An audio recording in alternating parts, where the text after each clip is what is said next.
Okay, അപ്പോൾ നമ്മുടെ ഫോണിൽ ഇൻബിൽറ്റ് കോൾ റെക്കോർഡിംഗ് ഓൺ ചെയ്യാൻ വേണ്ടി ഡയലർ പോവുക. ഡയലർ ഓപ്പൺ ആക്കിയിട്ട് 3 ഡോട്ട് ഉണ്ട് റൈറ്റ് സൈഡിൽ, അതൊന്ന് ഓപ്പൺ ആക്കുക. അവിടെ പോയിട്ട് നമുക്ക് സെറ്റിങ്സ് ഓപ്പൺ ആക്കാം. സെറ്റിങ്സിൽ പോയി കഴിയുമ്പോൾ നമുക്ക് ഇത്രയും ഓപ്ഷൻസ് വരും. അതിൽ റെക്കോർഡ് കോൾസ് എന്ന ഓപ്ഷൻ എടുക്കുക. ആ ഒരു ഓപ്ഷൻ എടുക്കുമ്പോൾ നമുക്ക് ഇത്രയും ഓപ്ഷൻസ് വരും. ഓട്ടോ റെക്കോർഡ് കോൾസ് ഉണ്ട്, അതിപ്പോൾ ഓൺ ചെയ്തിരിക്കുകയാണ്. നമുക്ക് ഓഫ് ആണെങ്കിൽ അത് ഓൺ ചെയ്യുക. പിന്നെ അതുപോലെ തന്നെ ഷോ നോട്ടിഫിക്കേഷൻ ആഫ്റ്റർ റെക്കോർഡിങ്, അപ്പോൾ നമ്മൾ റെക്കോർഡ് ചെയ്ത് കഴിയുമ്പോൾ നോട്ടിഫിക്കേഷൻ വേണമെന്നുണ്ടെങ്കിൽ അത് ഓൺ ചെയ്യാം.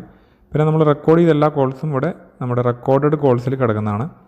പിന്നെ നമ്മുടെ സ്റ്റോറേജ് ലൊക്കേഷൻ SD കാർഡാണോ ഇൻറ്റർണൽ സ്റ്റോറേജ് ആണോ ഏതാ വേണ്ടത് സെലക്ട് ചെയ്യുക. പിന്നെ വരുന്ന ഓപ്ഷൻ ഡിലീറ്റ് ഓൾഡ് റെക്കോർഡിങ്, പഴയ റെക്കോർഡിങ് ഡിലീറ്റ് ചെയ്യാൻ വേണ്ടിയുള്ള ഓപ്ഷനാണ്. ഇത്രയും ഓപ്ഷൻസ് വരുന്നുണ്ട്. ഇതിൽ ഓട്ടോ റെക്കോർഡ് കോൾസ് എന്ന ഒരു ഓപ്ഷൻ നമ്മൾ ഓൺ ചെയ്താലാണ് നമ്മുടെ കോൾസ് റെക്കോർഡ് ആവുള്ളൂ. അങ്ങനെ നമ്മൾ റെക്കോർഡ് ചെയ്യുന്ന കോൾസ് എല്ലാം തന്നെ ഇവിടെ റെക്കോർഡഡ് ആയിട്ടുള്ള കോൾസിൽ ലിസ്റ്റിൽ ഇവിടെ കിടക്കുന്നതാണ്. നമുക്ക് എപ്പോൾ വേണമെങ്കിലും അത് റെഫറൻസ് ആയിട്ട് എടുക്കാൻ സാധിക്കും. അപ്പോൾ ഇത്രയുള്ള നമ്മുടെ ഇന്നത്തെ വീഡിയോ ഇഷ്ടപ്പെട്ട വീഡിയോ ഒന്ന് ലൈക്ക് ചെയ്യുക, അതുപോലെ ഷെയർ ചെയ്ത് നിങ്ങളുടെ കൂട്ടുകാർക്ക് എത്തിച്ചു കൊടുക്കുക.